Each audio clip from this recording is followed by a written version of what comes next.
आगे बढ़ते हुए बात करेंगे राबड़ी देवी की, लालू प्रसाद यादव की बंगले को लेकर। लालू प्रसाद का आलिशान बंगला, जिसको लेकर जानकारी यह है कि बंगले की एक्सक्लूसिव तस्वीर न्यूज 18 बिहार झारखंड के पास है। और ये देखिए, सुपर एक्सक्लूसिव तस्वीरें आपके सामने रख रहे हैं। बंगले का निर्माण कार्य जोरों पर चल रहा है और माना जा रहा है कि इसी घर में लालू परिवार अपने परिवार के साथ शिफ्ट हो सकते हैं, क्योंकि 1.5 साल से लगातार काम चल रहा है।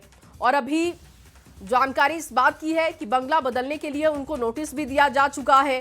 तो ऐसे में देखना होगा कि महुआ बाग के आलीशान बंगले का काम कितनी जल्दी पूरा होता है।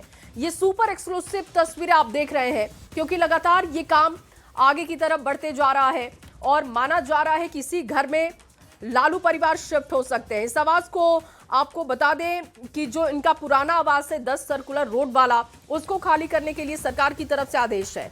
सरकारी आदेश के बाद अब ये कहा जा रहा है कि राबड़ी देवी अपने परिवार के साथ नए सरकारी मकान में शिफ्ट नहीं होंगी, बल्कि जो उनका निजी बंगला है, जिसकी काम को काफी तेजी से आगे बढ़ाया जा रहा है, उसी बंगले में वो शिफ्ट हो सकती हैं अपने परिवार के साथ। और ऐसे में क्योंकि 1.5 सालों से निर्माण कार्य तेजी से चल रहा है, माना जा रहा है कि जब 20 साल वो सरकारी बंगले में रहे और अब उस बंगले को चेंज करने के लिए जब नोटिस दिया गया है, तो शायद वो सरकारी बंगले में शिफ्ट ना होकर अपने निजी बंगले में शिफ्ट होंगे।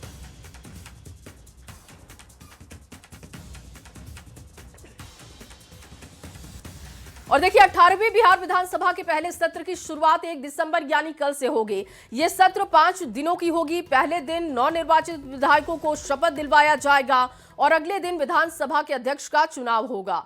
फिर तीसरे दिन की बात करें, राज्यपाल का अभिभाषण होगा। इधर इस दौरान सुरक्षा व्यवस्था की बात की जाए तो सुरक्षा को लेकर पूरी तैयारी है। लगभग 800 पुलिसकर्मियों के साथ बड़ी संख्या में पुलिस पदाधिकारी और मजिस्ट्रेट की तैनाती की गई है। विधानसभा परिसर से ज्यादा जानकारी जो जुटाई है वो संवाददाता अमित कुमार ने जुटाई है और उन्होंने एक रिपोर्ट तैयार की है, वो दिखाते हैं।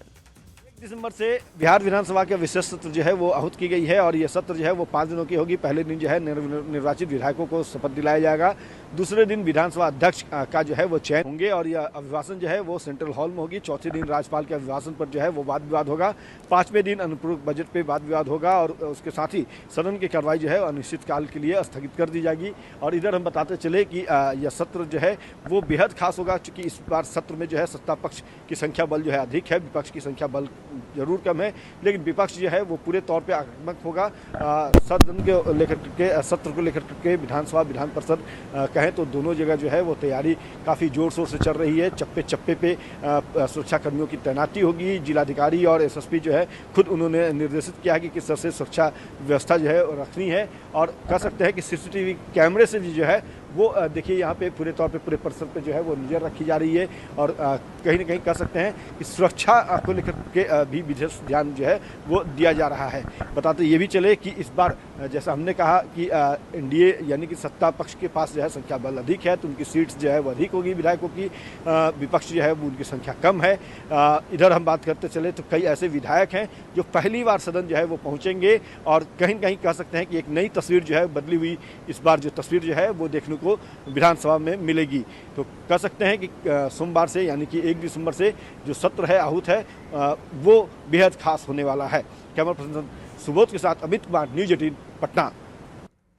और वहीं निर्वाचन आयोग ने एसआईआर की समय सीमा 7 दिन और बढ़ा दी है। 12 राज्यों में जारी एसआईआर की समय अवधि बढ़ाई गई है।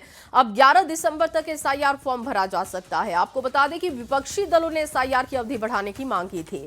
इस तरीके से अब 12 राज्यों में 11 दिसंबर तक एसआईआर की प्रक्रिया चलेगी और अंतिम मतदाता सूची का प्रकाशन 14 फरवरी को होगा।